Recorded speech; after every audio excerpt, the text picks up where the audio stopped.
നമുക്ക് പദ്ധതി പ്രദേശത്തേക്ക് പോകാം. ദുരന്തബാധിതർക്കായി വീട് നിർമ്മിക്കുന്ന മേപ്പാടി ഗ്രാമപഞ്ചായത്തിലെ പദ്ധതി പ്രദേശത്ത് നിന്ന് ദീപക് മോഹൻ തത്സമയം നമുക്കൊപ്പം എത്തുകയാണ്. Good evening Deepak Mohan. ഇപ്പോൾ അവിടെ ഒരു മഴയൊക്കെ പെയ്ത് കിടക്കുന്ന ആ ഭൂമി ഒരുപാട് പേരുടെ 105 പേരുടെ ഭവനമെന്ന സ്വപ്നം യാഥാർത്ഥ്യമാക്കുന്നതിലേക്ക് വഴിമാറുന്ന ദിവസമാണ് നാളത്തേത്.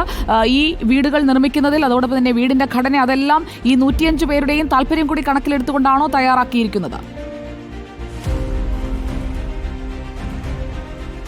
തീർച്ചയായും സുജയ, മേപ്പാടി മുട്ടിലിൽ നിന്ന് മേപ്പാടിയിലേക്ക് പോകുന്ന പ്രധാന പാതയാണ്. ആ റോഡിനോട് ചേർന്നാണ് വെള്ളിത്തോട് എന്ന സ്ഥലത്ത് ഇന്ത്യൻ യൂണിയൻ മുസ്ലിം ലീഗിന്റെ ഈ മുണ്ടക്കൈ ചൂഴൽമല ഉരുൾപൊട്ടൽ ദുരന്തബാധിതരുടെ പുനരധിവാസവുമായി ബന്ധപ്പെട്ട് അവർക്ക് വീട് നിർമ്മിച്ച് നൽകുവാനുള്ള സ്ഥലം.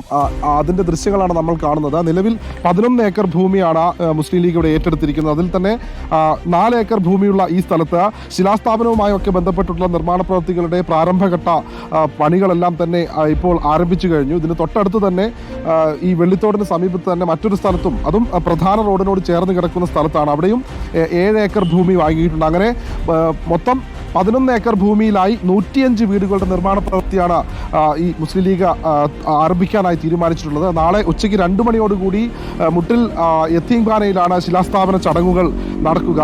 ഈ ദുരന്തബാധിതരുടെ ആവശ്യപ്രകാരമാണ് മേപ്പാടി പഞ്ചായത്തിൽ തന്നെ തൃക്കൈപ്പറ്റ വില്ലേജിൽ ഉൾപ്പെട്ട വെള്ളിത്തോട് എന്ന സ്ഥലത്ത് ഭവന പദ്ധതിക്കായി ലീഗ് തുടക്കം കുറിക്കാനായി ഈ മേഖല തിരഞ്ഞെടുത്തത്.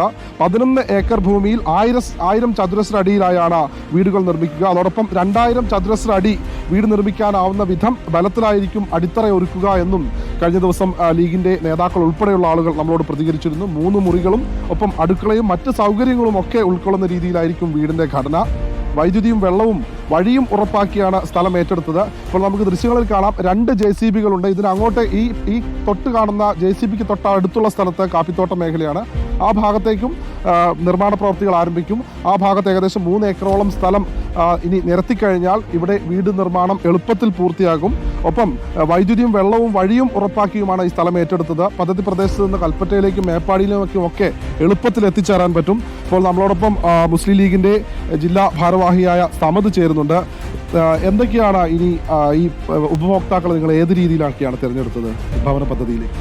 നമ്മൾ ആ തുടക്കം മുതൽ തന്നെ, ഈ ദുരന്തമുണ്ടായ തുടക്കം മുതൽ തന്നെ മുസ്ലിം ലീഗിൻ്റെ മുഴുവൻ നേതാക്കളും അതുപോലെ തന്നെ മുഴുവൻ പ്രവർത്തകരും ആ ചൂരൽമല മുണ്ടക്കൈ പ്രദേശങ്ങളിൽ എത്തിയിട്ടുണ്ടായിരുന്നു.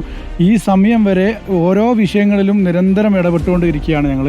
ഇപ്പോൾ നമ്മൾ അവസാനമായിട്ട് ഇത് പൂർത്തീകരിക്കുന്നതിൻ്റെ ഭാഗമായിട്ടാണ് നമ്മൾ സ്ഥലം ഏറ്റെടുത്തുള്ളത്. 105ഓളം ആളുകളെ നമ്മൾ എന്ത് ചെയ്തിട്ടുണ്ട്, കണ്ടെത്തിയിട്ടുണ്ട്. ആ ഒരു പ്രദേശത്തുള്ള ആളുകളെ ജാതി മത ഭേദമന്യേ എല്ലാ ആളുകളെയും ഉൾക്കൊള്ളിച്ചിട്ടാണ് നമ്മൾ എന്ത് ചെയ്തിട്ടുള്ളത്, സർക്കാരിൻ്റെ ലിസ്റ്റ് പരിശോധിച്ച് ആ സർക്കാരിൻ്റെ ലിസ്റ്റിലുള്ള ആളുകളും ആ ആളുകളെയും കൂടി ഉൾപ്പെടുത്തിയിട്ടാണ് നമ്മൾ എന്ത് ചെയ്തിട്ടുള്ളത്, ഇത് പൂർത്തീകരിക്കാൻ ആവശ്യമായ കാര്യങ്ങൾ ചെയ്യുന്നത്. അതുപോലെ തന്നെ തുടർന്ന് ആ സമയങ്ങളിൽ നമ്മൾ നേരത്തെ സംസാരിച്ചല്ലോ, 15,000 രൂപ വെച്ചിട്ട് 691 കുടുംബങ്ങൾക്ക് നമ്മൾ കൊടുത്തു. അതുപോലെ തന്നെ തുടർ ചികിത്സ നമ്മൾ ഉറപ്പുവരുത്തിയിട്ടുണ്ട്. ഇവിടെ 4 ഏക്കർ ഭൂമിയാണ്. എത്ര വീടുകളാണ് ഇവിടെ നിർമ്മിക്കാൻ വേണ്ടി നിങ്ങൾ തീരുമാനിച്ചത്? അത് ടോണി ആർക്കിടെക്റ്റിനാണ് കൊടുത്തത്. സപതി എന്ന് പറഞ്ഞിട്ടുള്ള അവരാണ് ചെയ്യുന്നത്. അവർ അതിൻ്റെ പ്ലാനിങ്ങും കാര്യങ്ങളും ബാക്കിയുള്ളതൊക്കെ ചെയ്തുകൊണ്ടിരിക്കുന്നുണ്ട്.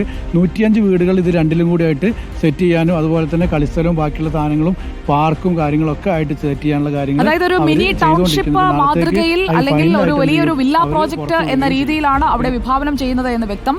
അപ്പോൾ നാളെ ഉച്ച കഴിഞ്ഞുള്ള ശിലാസ്ഥാപന ചടങ്ങിനായി നമുക്കും കാത്തിരിക്കാം. ദീപക് മോഹനാണ് പദ്ധതി പ്രദേശത്ത് നിന്ന് വിവരങ്ങൾ നൽകിയത്.